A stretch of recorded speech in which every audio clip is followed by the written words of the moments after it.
If there's one face you don't want to see in the morning of the aftermath, it's mine. Good morning. City, but specifically Arsenal fans, good morning. Good morning.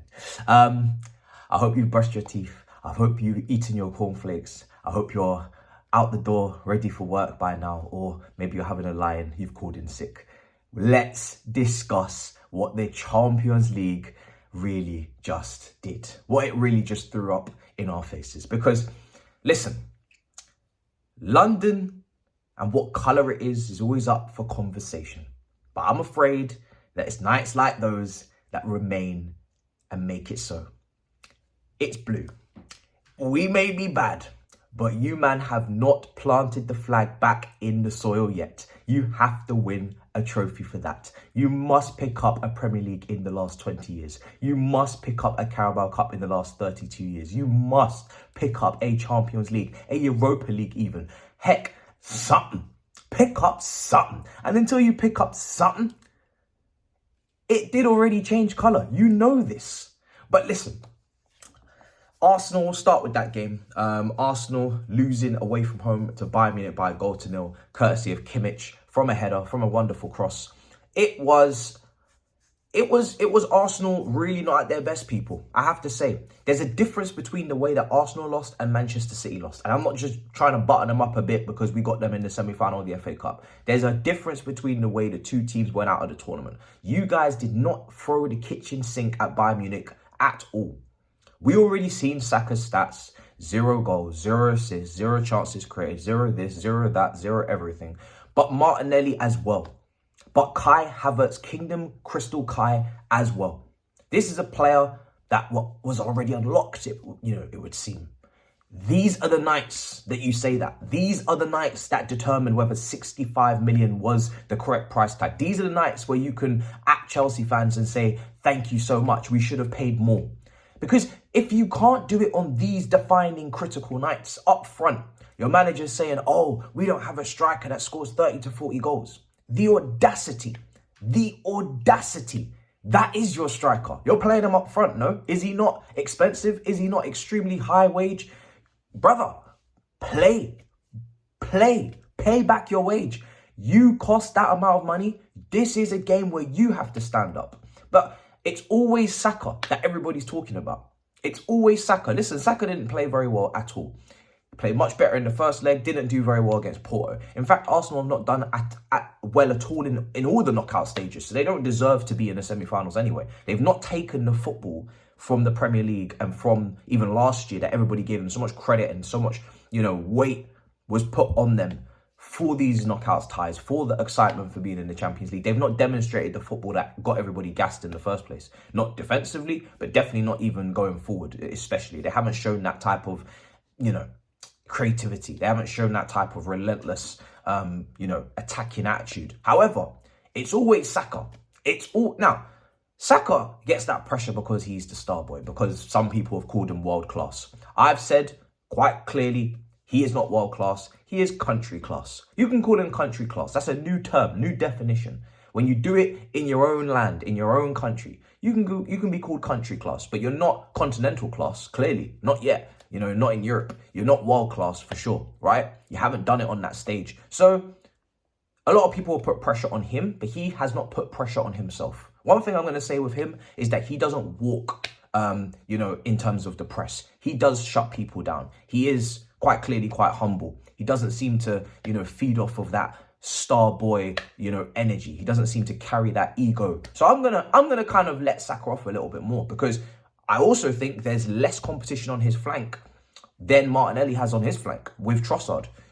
At least you could say with Martinelli, you've had opportunities to come out this team and Trossard starts. You've had opportunities this season to come out this team and Jesus starts on that left wing. You did nothing in that game as well, so don't go anywhere. Kimmich locked you up. Mazawari absolutely locked up Saka as well. Both flanks were finished. There was no participation, but Saka's done a lot more than Martinelli this season.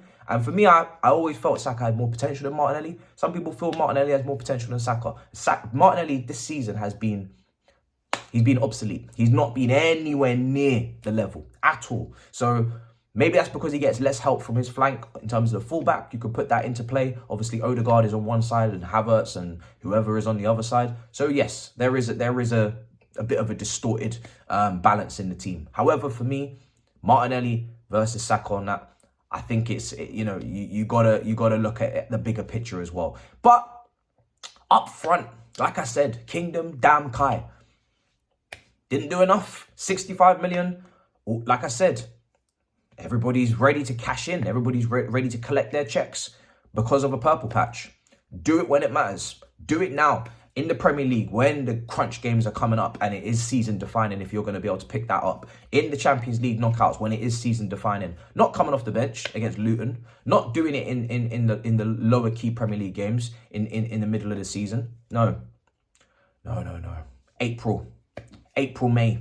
So let's see. But also midfield weren't brave enough on the ball. The midfield were not brave enough on the ball. There's one thing that Thomas Partey does have that Declan doesn't. As much as Declan's been a great signing for Arsenal this season, is that pass. Is that breaking, line splitting pass. We saw it even in the first leg for Saka before the penalty shouts. He played that pass. And they just didn't have any bravery or any bollocks on the ball. And that cost them because Arsenal, like I said, they didn't throw the kitchen sink. I think they had roughly around half the shots Bayern had, whereas City had 30 shots to like Madrid's 8. Big difference. 33 shots, I think. Big difference. You guys did not throw the kitchen sink. You did not leave it all out on the table. There's ways to go out of the Champions League, and that's not the way. That's the way that leaves you feeling empty inside. That's the way that makes you feel like you didn't give your best shot. If you go out of the Champions League on penalties, you go out of the Champions League, after absolutely battering the door down, it's no disgrace to go out to Bayern Munich. But must I say, Thomas Tuchel, if he's only a cup manager to some, then listen, we'll take it because he is now in the semi-final of the Champions League with a third club. He's been to 2 finals with 2 different clubs. He could go to a final again. Heck, he could even win it. He might leave on a high. And listen, Bayern Munich weren't pretty. But the arrogance and the ego that comes with possession is so funny to me. Just because you have the ball, it doesn't mean that you're dominating.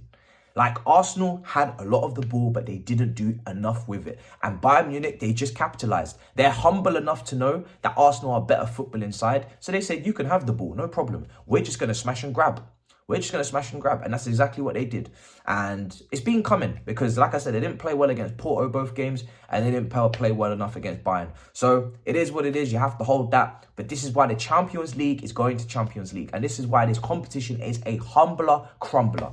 Everybody thought they were going to get their revenge. Everybody thought they were going to get their revenge on Bayern. Oh, it's been 14 years since we reached this stage of the competition as well. Oh, hold that. Hold that emphatically, drastically, bombastically.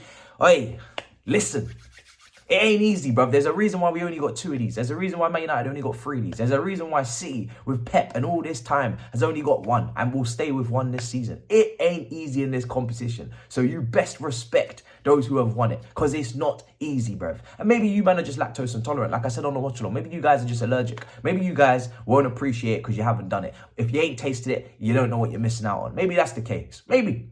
But I can tell you how it tastes. And goddamn, you're missing out. So it's a madness. But yeah, man, Bayern Munich, big you man up for going through Harry Kane, Eric Dyer, Thomas Tuchel. Let's move on to Manchester City, of course. Manchester City. Oh boy. Manchester City. Listen, this game was, it was chess in the Bayern Arsenal first half, but then Man City, Real Madrid as well. It was one of those ones where you just knew the game plan from the get-go. Man City are going to dominate the ball. Man City are going to keep it. But Real Madrid are going to soak up that pressure and they're just going to hit you on the counter. And I'll be honest again. In the first half, there was a couple of Hairline headers. There was a couple of, hit the bar, I think, as well. A couple of long shots that were saved and one went over the bar as well, KDB. But outside of just those opportunities, they couldn't get through. It was, it was very, very difficult to penetrate that Real Madrid team. They were very much compact. But as the game went on, obviously they got the lead. It's a great counter-attack from Vinny and Rodrigo. Bellingham was a strange one again. I don't really feel like he really had his moment again in this game. Like, he didn't really have that big moment that we come to expect from Bellingham. It didn't happen in the first leg. It didn't happen in this leg. The 2 Brazilians were kind of the ones that, really had the cutting edge for Real Madrid. And Real Madrid, They got a bit fortunate, to be honest, in the end. You know, Man City had a lot of chances. They had a lot of efforts. They did pepper the goal. But, you know, obviously, if you start defending deeper and deeper, you're going to invite problems. And that happens with the De Bruyne goal. But yeah, I'm not going to lie, in extra time, I didn't see shit because I was too busy phoning man, laughing at man, you know, reminding man to hold that, reminding man who the top dog is in London until further notice. You know, you got to snatch that chain. We ain't going to give it to you. Just because we shit, don't mean we're just going to hand you the chain and hand it. You got to take it, snatch it. And the only way you do that is by winning something significant. But I can't really lay down on City too much because it's funny, don't get me wrong, I wanted them out, but they didn't go out in an embarrassing fashion. The penalties, I mean, when Rudiger's tucking them in and Nacho's tucking them in, then yeah, you better just accept that this is heritage. This is more heritage than the other game. Real Madrid, I keep saying, do not disrespect them. They will always find a way. It's the weight of the badge. I think Bellingham said it's not even the pressure, it's the fact that there's a responsibility. At Real Madrid, if you don't win the Champions League, it's a failure. Every other club, it's a hope. Oh, it's a dream. Oh, it's something that we pray for. They don't pray for this. They don't pray for times like this. They plan for times like this. They expect times like this. They demand times like this. So you just have to understand that football doesn't always have to make sense. It's not always the best team that goes through. It's not always the best team that wins the Champions League. Real Madrid, they're fortunate. But do you think they care? No, because this is what they do. This is how they handle business. And this is why I always say, if you don't have Real Madrid as at least your joint favourites for Champions League every season, I don't know what crack you're smoking. Because this is what happens. It's unexplainable, but it's reality. It's reality. Take it from me. Look, we won the Champions League when we finished 6th. We didn't win it when we were top of the league with Carlo Ancelotti doing a domestic double and we scored all of those goals, whooped all those teams 6-7-0. This is why Champions League is a humbler. We had to wait years after to win the Champions League, where we had an incredible domestic campaign that season. One of the most incredible Chelsea teams I've ever watched, with the Maloudas, with the Drogbas, with the Anelkas, with the Lampards, with the Ashley Coles. Everybody in their prime balling out. Ballack, we didn't win the league.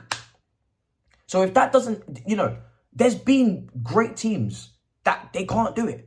And sometimes it's just written in the stars. And that's what it was for us, obviously, in 2012. And then you just have to look at, you know, teams like Real Madrid and understand that this is their competition. This is their home. When Real Madrid play in the Champions League, when the song plays, it's the home. It's the home game for them. Home. It doesn't matter if they're at the Etihad or it's home for them. You might get them every now and then, like City did, like we did.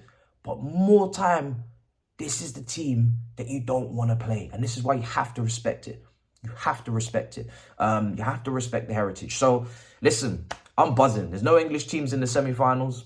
Hold that. You know what I'm saying? I'm not looking for no coefficient points. I already said if the chef is my op, I'm not eating, bro. I don't give a damn if the food is on the plate. I don't care if it's a helping hand. Oh, you can get an extra place for Europe. I'm not eating.